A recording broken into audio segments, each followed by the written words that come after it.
Em 28 de outubro de 2025, o furacão Melissa não apenas atingiu a Jamaica, ele destruiu o sonho do paraíso. Os danos que deixou para trás não foram apenas físicos, foram geopolíticos. Agora, as nações caribenhas enfrentam uma realidade assustadora. Uma tempestade pode apagar tudo. E o pior, quase nada pode ser feito para impedir isso. Um desastre dessa magnitude não cria apenas destruição, ele cria dependência. Quando uma tempestade desse porte atinge a Flórida ou o Texas, há um continente atrás para absorver o impacto. Recursos chegam por terra, a economia tem fôlego. Mas as ilhas, elas não têm para onde se esconder. São 7.000 ilhas e a maioria delas está vazia. Isso não é paraíso. Isso é isolamento de verdade. Dê uma olhada no mapa. As Bahamas são um país que sofre por causa de sua geografia. 74% da população vive na capital, Nassau. Agora olhe para o mapa de novo. Percebeu alguma coisa? Nassau fica a apenas 290 quilômetros de Miami. Isso é um pulo curto para um turista, mas é uma sentença de morte para um Caribe realmente independente. Isso mostra que o centro da vida bahamense está mais perto dos Estados Unidos do que do próprio território. As Ilhas Bahamas se estendem até a ilha de Great Inagua, a 595 quilômetros de distância. A essa distância, coordenar a defesa ou fornecer apoio do governo é quase impossível, deixando as ilhas remotas praticamente por conta própria. E isso significa que você fica vulnerável. Em todo o Pacífico, a melhor defesa para as ilhas não foram muros, armas ou alianças, era permanecer desconhecido. No momento em que forasteiros as encontravam, elas ficavam expostas, vulneráveis, e o Caribe foi o campo de testes. Cada invasão, império e guerra comercial começou aqui. Por exemplo, a ilha de Hispaniola é dividida em duas partes. Não porque República Dominicana e Haiti estivessem naturalmente em lados opostos, mas devido às capitais imperiais a milhares de quilômetros dali. Os habitantes locais não importavam. Viver em uma ilha pequena te deixa vulnerável a muitas coisas, especialmente a outros seres humanos. E é aí que você percebe que o Caribe não se tornou um paraíso por acaso. Ele se tornou o cenário mais bonito para a disputa entre as grandes potências mundiais. Quando Colombo desembarcou em 1492 a milhares de quilômetros de onde achava que estava, teve uma revelação surpreendente.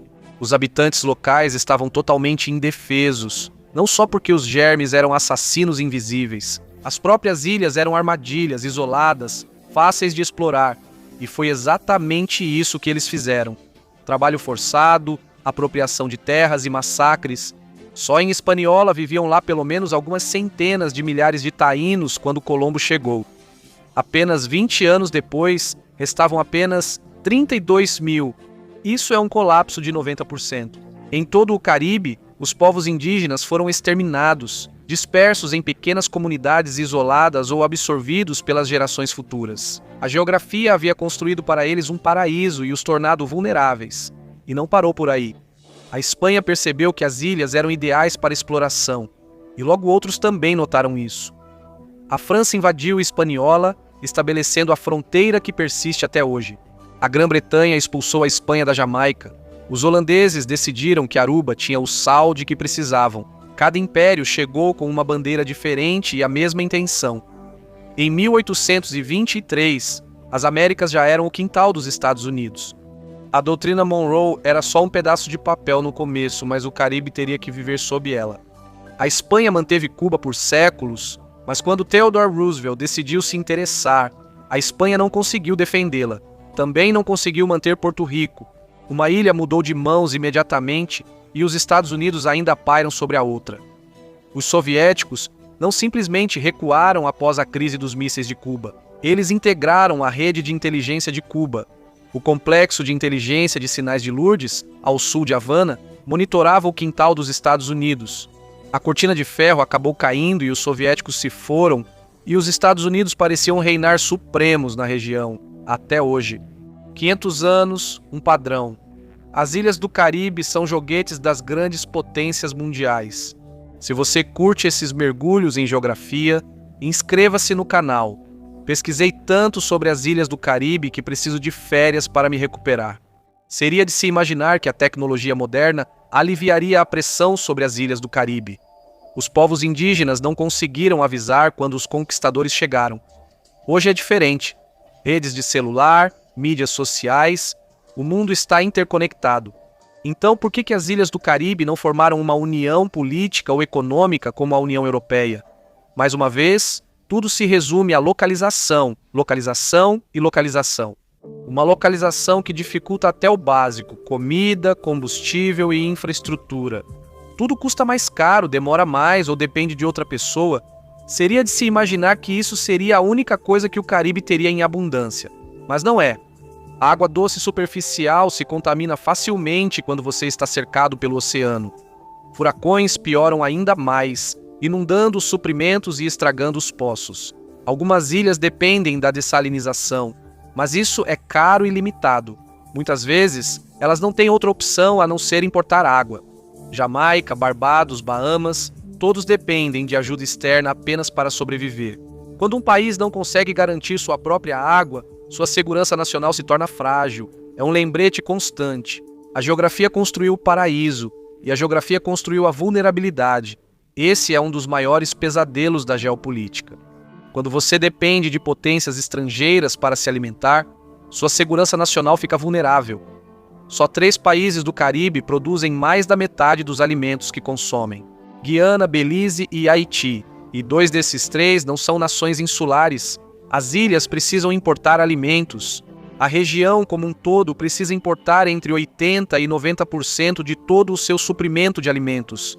E fica ainda pior para o Caribe. Trindade e Tobago está um pouco melhor do que muitos de seus vizinhos. Tem petróleo e gás natural, quase 55 mil barris de petróleo por dia. O restante do Caribe não teve a mesma sorte geológica. Porto Rico e a República Dominicana conseguiram algum avanço no mercado farmacêutico, mas as exportações da região são basicamente as mesmas: frutas, frutos do mar e flores. Não é que o Caribe não tenha nada de valor. Jamaica tem bauxita, necessária para fabricar alumínio, e Cuba possui cerca de 30% das reservas mundiais de níquel.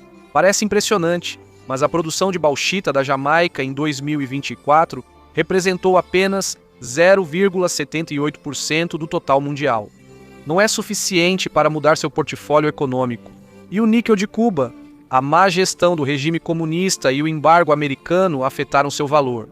Mais uma vez, as grandes potências definiram o destino do Caribe, restando aos países caribenhos apenas uma opção para ganhar dinheiro em grande escala. A única coisa que eles têm em abundância: clima e mares deslumbrantes. O turismo é a base da economia caribenha. A região recebe 1.260.000 turistas todos os anos, principalmente da América do Norte e da Europa. Na Jamaica e nas Bahamas, o turismo representa mais de 1/3 do PIB e algumas nações dependem dele muito mais. Antígua e Barbuda obtêm 94% do seu PIB do turismo. Uma tempestade ou um choque econômico pode devastar essas economias. A pandemia de Covid-19 em 2020 serviu como um alerta severo.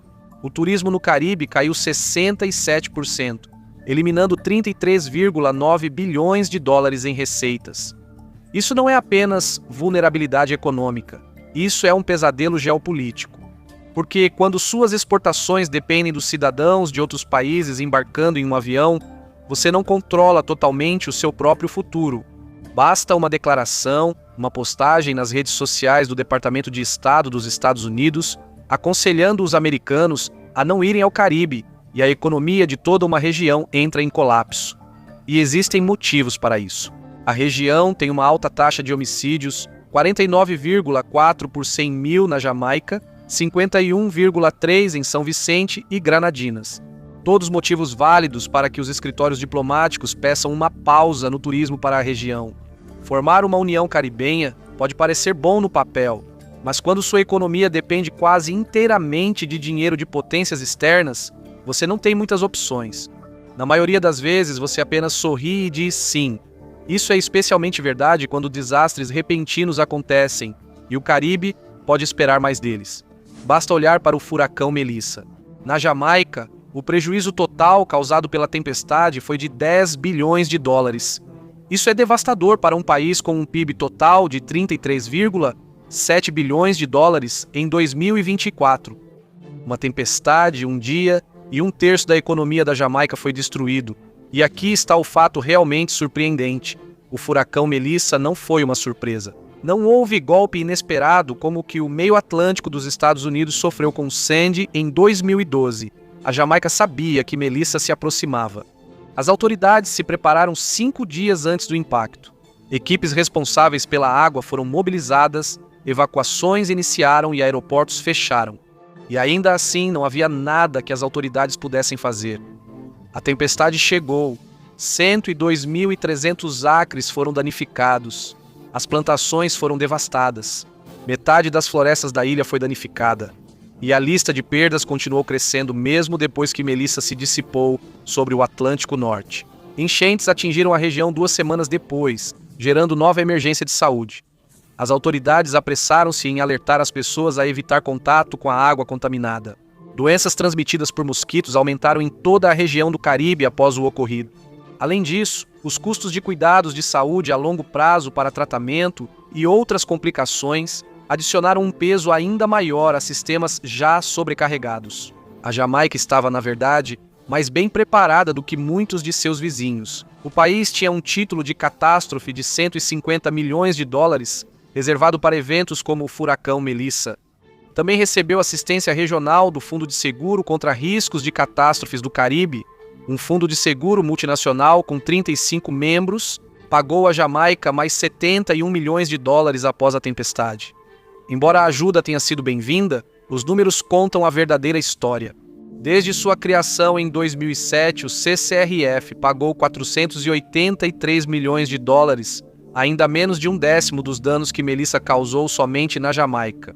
Em outras palavras, mesmo quando a região reúne recursos e se coordena, não tem capacidade nem de perto suficiente para lidar com apenas um grande desastre em um único ano. E essas tempestades acontecem. No Caribe, muito. Em média, o Caribe pode esperar 12 tempestades tropicais por ano. Uma ilha típica sofre com uma tempestade que reduz seu PIB em quase 6% a cada ano. Mas fica pior. As tempestades estão se tornando mais frequentes ao longo do tempo. O Grande Buraco Azul de Belize é um registro do clima local. Furacões atingem o Caribe 12 vezes por ano. Cada um custa 6% do PIB. Faça as contas. Só há uma opção para a Jamaica e vizinhos: contar com ajuda externa para receber auxílio. Durante o furacão Maria, Dominica precisou contar com pontes aéreas do Reino Unido, França e Holanda. Os danos foram tão graves que o país não pôde importar seus próprios suprimentos, destacando o problema de depender de ajuda externa, o que nunca é bom. É pior que depender dos turistas deles. Quando a tempestade atingiu a Jamaica, dezenas de milhares passaram fome quase de imediato. A ajuda chegou, mas os vizinhos, principalmente os Estados Unidos, tornaram-se o apoio vital que mantinha as pessoas vivas. E se você acha que um maior senso de irmandade caribenha pode ajudar a se proteger contra esses riscos, pense de novo. O desastre da Jamaica foi a oportunidade da República Dominicana. O turismo aumentou com o fim de 2025. As autoridades locais estavam focadas em gerenciar os voos para as festas, deixando de lado a devastação dos vizinhos. Prova de que o desastre de um país pode ser a oportunidade de outro. Há um limite para o que o Caribe pode fazer. A região é totalmente dependente de potências estrangeiras. E agora essas potências estão competindo lá novamente. A China tem recursos para influenciar até aqui, não com ajuda em desastres, mas por meio de vigilância e investimentos estratégicos. Ela está afirmando sua presença em uma região historicamente moldada por interesses externos. Em 2023, o Wall Street Journal divulgou a notícia. Cuba concordou em sediar uma nova base de espionagem chinesa perto de Havana, o local perfeito para coletar dados do sudeste dos Estados Unidos. A resposta do governo na época foi, em grande parte, apontar para o passado. A atividade de espionagem já vinha ocorrendo há anos. Houve pedidos para que o governo cubano encerrasse as operações chinesas. Isso destacou como países poderosos sempre têm opções e podem projetar influência até mesmo no Caribe. A economia de Cuba está crítica há tempos e agora seu fornecimento de energia está ameaçado em meio à contínua influência estrangeira. Ao mesmo tempo, as potências europeias estão discretamente tentando estabelecer laços mais fortes no Caribe. A França ainda governa vários territórios caribenhos, incluindo Martinica e Guadalupe. Em setembro de 2025, a França usou esses territórios como base para uma nova investida. Ela planeja fortalecer seu relacionamento com os países caribenhos de língua inglesa próximos, como Dominica e Santa Lúcia. Para a França, é uma forma de ter mais opções próximas aos seus territórios ultramarinos e de reforçar a Guiana Francesa. Mas para o próprio Caribe, é só mais uma versão da mesma velha história. Você não pode decidir seu destino. Seu destino é decidido por outros. Obrigado por me acompanhar hoje. Espero que você tenha gostado do vídeo. E se quiser ver mais vídeos como este, por favor, considere se inscrever e ativar as notificações. Isso realmente faz diferença. Obrigado novamente e até a próxima no Mapback.